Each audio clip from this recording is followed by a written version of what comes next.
നിശബ്ദ പ്രചാരണത്തിന്റെ ദിനം രേഖകളില്ലാതെ കാറിൽ കടത്തുകയായിരുന്ന 19.70 ലക്ഷം രൂപ തൃശൂർ ചെറുതുരുത്തിയിൽ നിന്നും തെരഞ്ഞെടുപ്പ് സ്ക്വാഡ് പിടികൂടിയിട്ടുണ്ട്. ചെറുതുരുത്തി കേരള കലാമണ്ഡലത്തിന് മുൻപിലാണ് തെരഞ്ഞെടുപ്പ് സ്ക്വാഡ് നടത്തിയിരുന്ന വാഹന പരിശോധനയ്ക്കിടെ പണം പിടികൂടിയത്.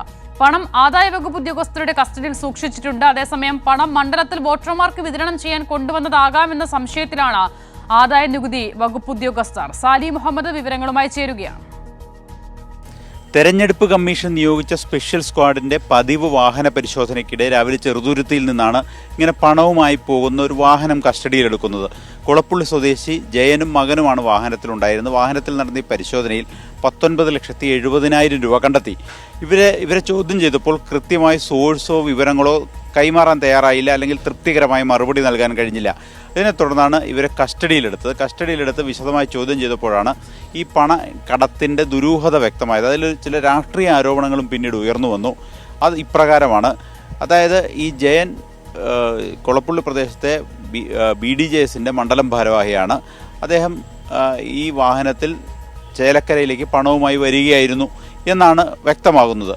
വിശദമായ അന്വേഷണം പോലീസും തെരഞ്ഞെടുപ്പ് കമ്മീഷൻ നടത്തിയപ്പോൾ ഇദ്ദേഹത്തിന് മറ്റ് ചില ബന്ധങ്ങളുണ്ട് എന്നുകൂടി മനസ്സിലായി. ഏതായാലും രാഷ്ട്രീയ ആരോപണങ്ങൾക്ക് അത് വഴിവെച്ചു. CPIM പാലക്കാട് ജില്ലാ സെക്രട്ടറി വാർത്താസമ്മേളനം നടത്തി അതിൽ കോൺഗ്രസിൻ്റെ പണമാണ് എന്ന് വ്യക്തമാക്കുകയും ചെയ്തു. അതൊരു ആരോപണമായി ഉയർന്നു വന്നു. അതിൽ CPIM പാലക്കാട് ജില്ലാ സെക്രട്ടറി ഉന്നയിച്ച ആരോപണം ഇത് തെരഞ്ഞെടുപ്പ് നടക്കുന്ന ചേലക്കരയിൽ വോട്ടർമാർക്ക് വിതരണം ചെയ്യുന്നതിന് വേണ്ടി കൊണ്ടുവന്ന പണമാണ്, അതാണ് പിടിയിലായിരിക്കുന്നത്, അത് തെരഞ്ഞെടുപ്പ് ചട്ടലംഘനമാണ്, നടപടി വേണം എന്നുള്ളതായിരുന്നു അദ്ദേഹത്തിൻ്റെ ആവശ്യം. ഏതായാലും അതിനു പിന്നാലെ മറ്റൊരു വിവരവും കൂടി പുറത്തു വന്നു. ഇയാൾ BDJSന്റെ പ്രാദേശിക ഭാരവാഹിയാണ്, മണ്ഡലം ഭാരവാഹിയാണ് എന്നുള്ള വിവരം. അതായത് അപ്പോൾ CPIM ഉന്നയിക്കുന്ന ഒരു പ്രധാനപ്പെട്ട ആക്ഷേപം, പാലക്കാട് കഴിഞ്ഞ ദിവസം ഹോട്ടലിൽ നടന്ന റെയ്ഡിനിടെ പണം കണ്ടെത്താൻ കഴിഞ്ഞിരുന്നില്ല, പക്ഷേ അവിടെ നിന്ന് പണം കടത്തിയിട്ടുണ്ട്. ആ പണം ഒളിച്ചു വെച്ചിരിക്കുകയായിരുന്നു. ഇപ്പോഴത്തെ സാഹചര്യത്തിൽ അത് ഏതെങ്കിലും തരത്തിൽ കൈമാറ്റമോ ട്രാൻസ്പോർട്ടിങ്ങോ നടത്താൻ കഴിയാത്തൊരു സാഹചര്യം വന്നു. അപ്പോൾ കോൺഗ്രസ് നേതാക്കളുടെ വാഹനം പതിവായി വാഹനങ്ങൾ പരിശോധനയ്ക്ക് വിധേയമാക്കുന്ന സാഹചര്യം വന്നപ്പോൾ മറ്റ് NDA ഘടകകക്ഷിയായ BDJS നേതാവിൻ്റെ സഹായത്തോട് പണം കടത്താൻ ശ്രമിച്ചു എന്നുള്ളതാണ് ഇപ്പോൾ CPIM ഉന്നയിക്കുന്ന ആരോപണം. ഏതായാലും മണ്ഡലത്തിൽ അത് സജീവ ചർച്ചയായിട്ടുണ്ട്.